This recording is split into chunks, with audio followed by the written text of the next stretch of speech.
Good morning বন্ধুরা। আমি এখন আছি খয়েরি রিসর্টের মেন গেটের সামনে দাঁড়িয়ে। তো আমার সামনে যে রোডটা দেখতে পাচ্ছ সেটা হচ্ছে NH49, আর NH49-এর ঠিক সাথেই একদম লাগানো খয়েরি রিসর্টের মেন গেট। তো আমরা কিন্তু গতকাল রাতে এই খয়েরি রিসর্টেই ছিলাম। তো চলো খয়েরি রিসর্টটা একটু তোমাদের ঘুরিয়ে দেখাচ্ছি, আর এখানে তোমরা কি পাবে সব কিছুই বলে দেবো এই ভিডিওতে। এটা হচ্ছে খয়েরি রিসর্টের মেইন গেট,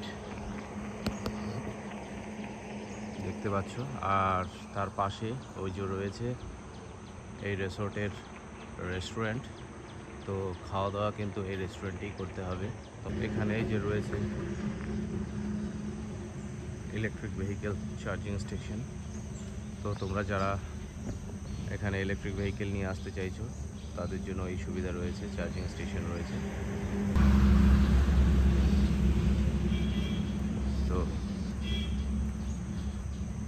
এই হচ্ছে খয়েরি রিসর্টের মেন এন্ট্রান্স।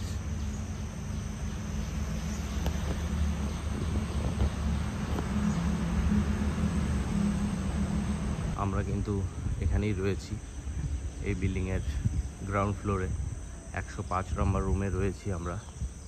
তো চলো একটু দেখিয়ে দিচ্ছি।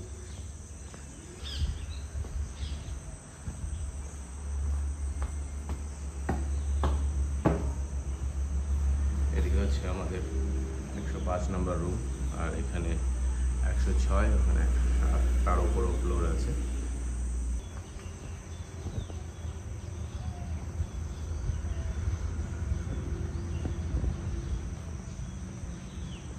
এখানে বাচ্চাদের খেলার জন্য একটা জায়গা রয়েছে, এখানে বসার জায়গা রয়েছে। তোমরা আসলে এদিকটা রিসেপশন, এদিকটাও আরও কিছু রুম রয়েছে, এদিকেও কিছু রুম রয়েছে। তো সবই দেখাচ্ছি। এদিকটা হচ্ছে একটু ঝোলনা রয়েছে, বাচ্চারা বড়রা সবাই এখানে এসে ঝুলতে পারে। এখানে কিছুক্ষণ বসে সময় কাটানোর মতো জায়গা রয়েছে। এখানেও চাইলে তোমরা একটু স্ন্যাক্স বা ব্রেকফাস্ট বা বসে গল্প করতে পারো। তো ওই যে আমাদের বাইক পার্কিং রয়েছে এখানে। তো এই হচ্ছে এখানে আরেকটা বিল্ডিং, তো এখানেও হয়তো রুম রয়েছে।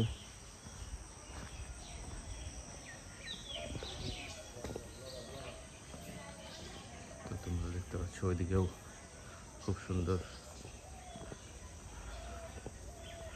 রুম রয়েছে এদিকটাও। তো এদিকটা হচ্ছে রিসেপশন, এদিকটা হচ্ছে রিসেপশন এখানে। তো রিসেপশনের ইয়ে দেখে আর লাভ নেই।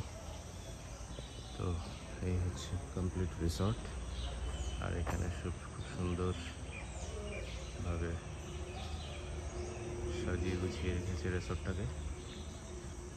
তো তোমরা দেখতে পাচ্ছ কি সুন্দর সাজিয়ে গুছিয়ে রেখেছে রিসর্টটা। তো তোমরা কিন্তু চাইলে এখানে একবার ভিজিট করতেই পারো। শিমলিপালে আসলে এই রিসর্টটা তোমাদের জন্য খুব ভালো ডেস্টিনেশন হতে পারে। পেছনেও কি আছে একবার ঘুরে দেখিনি। হচ্ছে রিসর্টের পেছন দিকটা। তো তোমরা যারা গাড়ি নিয়ে আসবে, পার্কিংয়ের কোনো প্রবলেম নেই এখানে, বিশাল এরিয়া পার্কিংয়ের জন্য রয়েছে।